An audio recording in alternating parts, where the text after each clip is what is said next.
No pitoresco bairro de Belnor, em St. Louis, fica uma bela casa em estilo colonial, na Roanoke Drive. Ela parece normal do lado de fora, com o exterior de tijolinhos e venezianas brancas, enquanto árvores enormes e arbustos bem cuidados pontilham o quintal. No entanto, uma das histórias de terror mais extraordinárias, transformada em lenda urbana da história americana, aconteceu naquela casa. Esse é o lar da verdadeira história do Exorcista. Bem-vindos a mais uma sessão do clube. Eu sou a Mia Moza. Prepare a sua delícia líquida, porque a gente entrou num acordo que pode ser o que você quiser. E prepare-se também para a segunda regra do clube. Esteja onde o clube estiver. Aproveita e se inscreve, compartilha essa belezinha com algum amigo e dá seu like. Mais uma sessão tá para começar.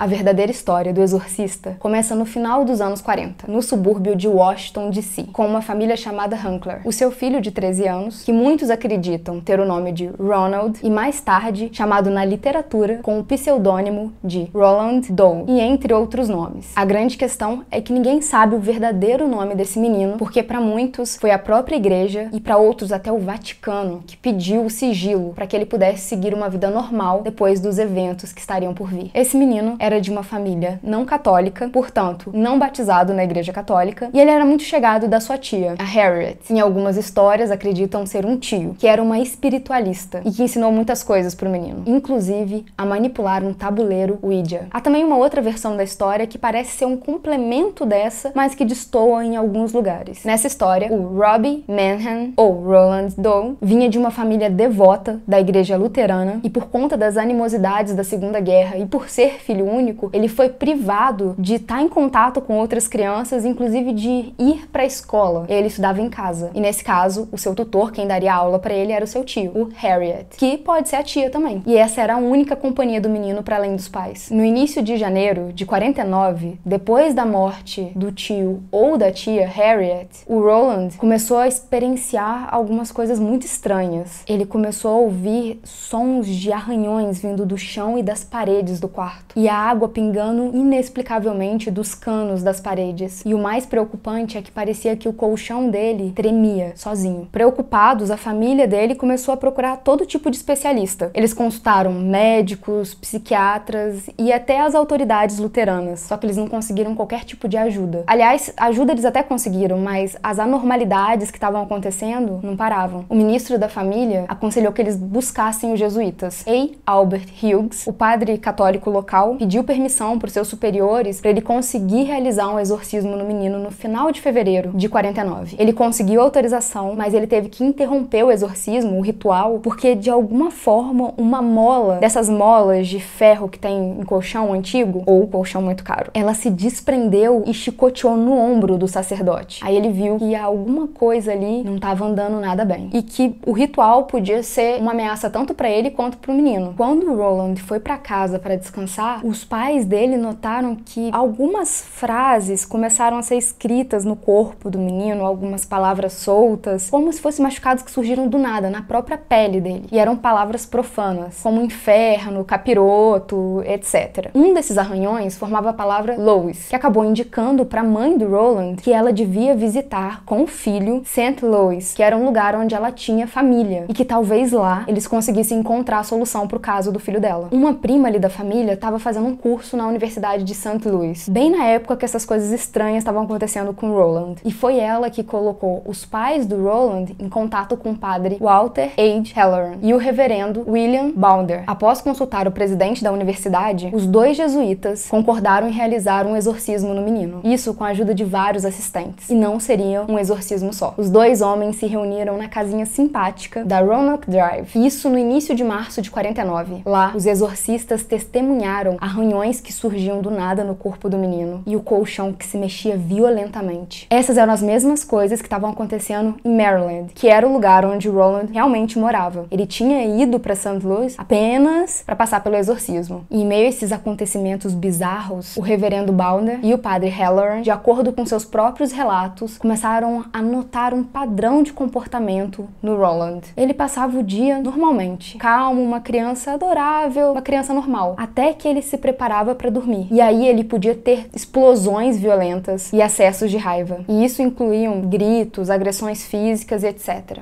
E o Roland, ele parecia que em alguns momentos entrava numa espécie de transe, onde ele emitia uma voz que era animalesca. Não tinha como explicar de onde ela vinha. Os dois homens dizem terem visto objetos que flutuavam na presença do menino. E também notaram que ele reagia de forma violenta a objetos religiosos. Em um ponto dessa provação, que foi fazer esses exorcismos, o reverendo Bounder supostamente viu um X ser marcado no corpo do menino. E ele acreditava que, na verdade, esse X era um 10 em numerais romanos. Em outro momento, parecia que uma linha vermelha andava serpenteando o corpo do menino, movendo da coxa em direção ao tornozelo. E isso aconteceu por meses. E todo mundo que via aquilo acreditava que o Roland estava possuído por 10 demônios. Nas 30 sessões diárias, o reverendo chegou a quebrar o nariz devido à força descomunal do Roland quando ele supostamente estava possuído. Os dois sacerdotes nunca desistiram. Eles continuavam fazendo o ritual noite após noite. Na noite de 20 de março, o exorcismo chegou a um outro nível doentio. O Roland começou a urinar na cama e a praguejar os padres. E aí os pais do menino já estavam fartos. Eles decidiram levar o Roland para o hospital Alexian Brothers, em St. Louis, para que assim ele tivesse um tratamento mais sério, mas na verdade um tratamento mais científico. E aí, finalmente, no dia 18 de abril, um milagre aconteceu no quarto de hospital do Roland. Era uma segunda-feira após a Páscoa e o garoto acordou com convulsões. Ele gritou com os padres dizendo que Satanás sempre estaria com ele. E aí os sacerdotes colocaram relíquias sagradas perto do menino, como crucifixos, medalhas de santos, rosários e tudo que vocês podem imaginar. Às 22h45, os padres convocaram São Miguel. Isso mesmo, eles chamaram São Miguel para expulsar o que fosse que tivesse dentro do corpo do menino. E eles gritavam dentro do quarto contra Satanás, dizendo que São Miguel iria sim lutar com ele até o final pela alma do Roland. 7 minutos depois, o menino saiu do transe e simplesmente disse: ele se foi. E ele relatou ter visto São Miguel lutar num campo de batalha contra Satanás. E há quem diga que em uma das conversas que os padres tiveram com Roland possuído, a entidade que estava dentro dele tinha dito exatamente os dias que ficariam ali no corpo do garoto. E batia com o dia que, seja lá o que foi embora. Depois disso, não houveram mais relatos de que Roland tivesse tido um comportamento estranho ou qualquer coisa anormal. Ele conseguiu viver uma vida de um menino tranquilo, principalmente porque conseguiram preservar o nome dele. Porque imagina, anos 40, você conviver com uma pessoa que tinha sido possuída, ele podia acabar virando um pária da sociedade, ser excluído por conta do estigma de ter sido possuído. E ninguém saberia sobre o caso do Roland se não fosse um artigo no The Washington Post, que relatou no final de 49, embora com pouquíssimos detalhes, que os padres tinham feito realmente um exorcismo num menino. O caso não voltaria às manchetes por mais de 2 décadas. Em 1971, um autor chamado William Peter Blatty escreveu o romance best-seller O Exorcista, baseado nos relatos não oficiais dos dois sacerdotes. O livro permaneceu na lista dos mais vendidos por 54 semanas e gerou o filme de sucesso de 1973. O filme, por sua vez, tomou várias liberdades, e uma delas é transformar o menino Roland na menina Regan. E a história do filme se passa completamente em Washington, D.C. Embora os arranhões, a urina, os xingamentos, as cuspidas e a linha vermelha que andava no corpo fossem coerentes com os relatos dos padres sobre Roland, pode ficar tranquilo que o pescoço do garoto nunca girou 360 graus. Nem a cama dele levitou. E não há relatos dele ter vomitado uma gosma verde. Muito menos masturbação com crucifixo. Depois do exorcismo no Roland, a família dele voltou para a Costa Leste. Há quem diga que Roland conheceu uma mulher, se casou, teve filhos, viveu uma vida totalmente normal. E que ele chamou o seu primeiro filho de Michael, em homenagem a São Miguel. Se o Roland ainda estiver vivo, ele tem uns 80 anos. O reverendo Bowden, por sua vez, morreu em 1983. E ele serviu a Igreja Católica até o final da sua vida. O padre Halloran viveu até 2005, e foi quando ele morreu de câncer. E ele foi o último sobrevivente da equipe que fez o exorcismo no Roland. O quarto do hospital onde Roland foi atendido foi lacrado com tábuas após o exorcismo. E todas as instalações foram demolidas em 1978. A casa que a família morava em Maryland é agora um terreno baldio, depois de ter sido demolida em 1960. Em 1993, o autor Thomas B. Allen escreveu um livro de não-ficção intitulado Possessed. Ao escrever o livro, que depende muito dos relatos do padre Halloran, o autor afirma ter descoberto a real identidade do menino, mas ele diz que nunca vai revelar o nome. E por mais que tenha sido dito que essa história é sobre a família Hankler, é muito provável que até esse nome tenha sido inventado para proteger todo mundo. Como uma das maiores provas desse exorcismo é o Halloran, que ele mesmo admite que muito do que ele disse foi manipulado pela mídia e que ele acabou talvez dizendo algumas coisas que os repórteres queriam ouvir, muita gente duvida que isso tenha realmente acontecido. Em 1997, o escritor Mark Opsasnick fez um profundo trabalho de investigação sobre o caso. Com isso, ele acabou levantando vários testemunhos contraditórios dos padres e até dos repórteres. Ele concluiu que essas histórias, elas se perpassavam em vários momentos e que é possível que algumas coisas sejam verdadeiras e outras sejam mentira, mas não tem como dar uma batida de martelo. Em 20 de agosto, o The Washington Post publicou um enorme relato sobre o caso, e agora citando nomes de padres envolvidos. Segundo eles, durante o ritual, o garoto gritava como um carneiro sendo abatido, e ele só falava em latim. E foi dessa publicação do jornal que o autor escreveu O Exorcista, o William Peter Blatty.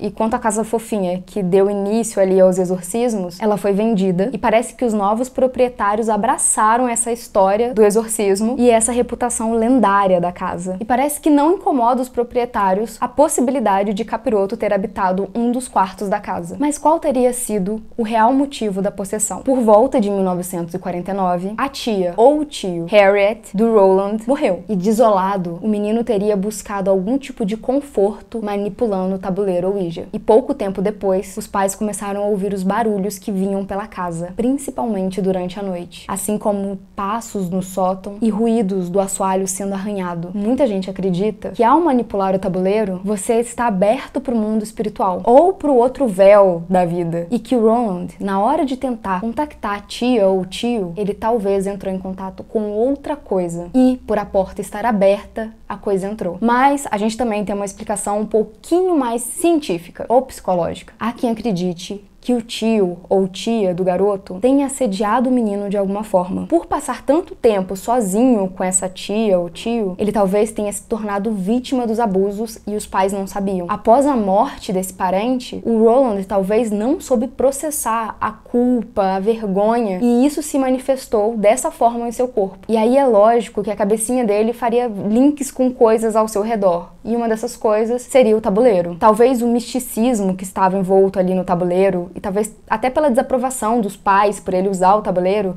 tenha aberto essa possibilidade na cabeça dele. E sabendo que talvez mexer nesse tabuleiro tornasse ele vulnerável para coisas ruins e tudo mais, tenha feito ele acreditar que de fato ele estava possuído. E aí, quando a sua mente se convence de algo, é difícil desconvencer. E de resto, a gente sabe que o nosso corpo é capaz de fazer coisas inimagináveis, ter força absurda e mudar completamente o tom da voz. A gente nunca vai saber o que realmente aconteceu, mas que dá medo dá. E com esse medo de dormir de luz apagada hoje, eu me despeço de vocês. Desculpa. Deixe um comentário aqui sobre como que você pretende dormir essa noite. Com a luz da casa inteira acesa? Ou tá tudo bem? Até sexta-feira com um podcast novo. Tchau!